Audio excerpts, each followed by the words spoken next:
ആഹ്ലാദത്തിന്റെയും ആഘോഷത്തിന്റെയും ഒക്കെ കെട്ടുവിട്ടതിന് ശേഷം, ആഘോഷത്തിന്റെ കെട്ട് എന്നാണ് ഞാൻ ഉദ്ദേശിച്ചത്, പ്രേക്ഷകർ തെറ്റിദ്ധരിക്കേണ്ട, ഒക്കെ ഒന്ന് ഉണർന്നതിന് ശേഷം ജിമ്മിലേക്ക് എത്തിച്ചേരാൻ സാധ്യതയുണ്ട്. വൈകുന്നേരത്തോടു കൂടി ജിമ്മുകളൊക്കെ ചിലത് തിരക്കിലാവുകയും ചെയ്യും. ഇത് ന്യൂ ഇയർ മാത്രമല്ല, അവസാനം വരെയും ഈ സ്ഥിരോത്സാഹത്തോടു കൂടി ജിമ്മിൽ പോകുന്ന മനുഷ്യരുണ്ടല്ലോ, അവർ സൂപ്പർ മനുഷ്യരാണെന്നാണ് പറയുന്നത്. നമ്മളെപ്പോഴും പറയും, നിങ്ങൾ നടക്കാനിറങ്ങുമ്പോഴും വ്യായാമം ചെയ്യാനിറങ്ങുമ്പോഴും കൂട്ടുകാരനെ വിളിച്ചുകൊണ്ട് പോകരുത്. കാര്യം അവൻ്റെ മടി കൂടി നമുക്ക് പകരാനുള്ള സാധ്യതയുണ്ട്. അതുകൊണ്ട് എപ്പോഴും ആഹ്ലാദങ്ങളിൽ നിങ്ങൾ നിങ്ങളുടെ സുഹൃത്തുക്കളെ കൂട്ടിക്കൊള്ളൂ.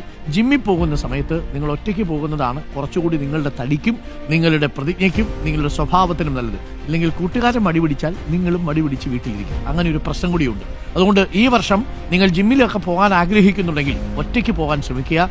ഈ വ്യായാമമൊക്കെ ഒറ്റയ്ക്ക് ചെയ്ത് തിരിച്ചു വരിക. കളിക്കാനൊക്കെ പോകുന്ന സമയത്ത് കൂട്ടുകാരെ കൂട്ടും, പക്ഷേ ജിമ്മിൽ പോകുമ്പോൾ ഒറ്റയ്ക്ക് പോകും. അതാണ് തത്വം.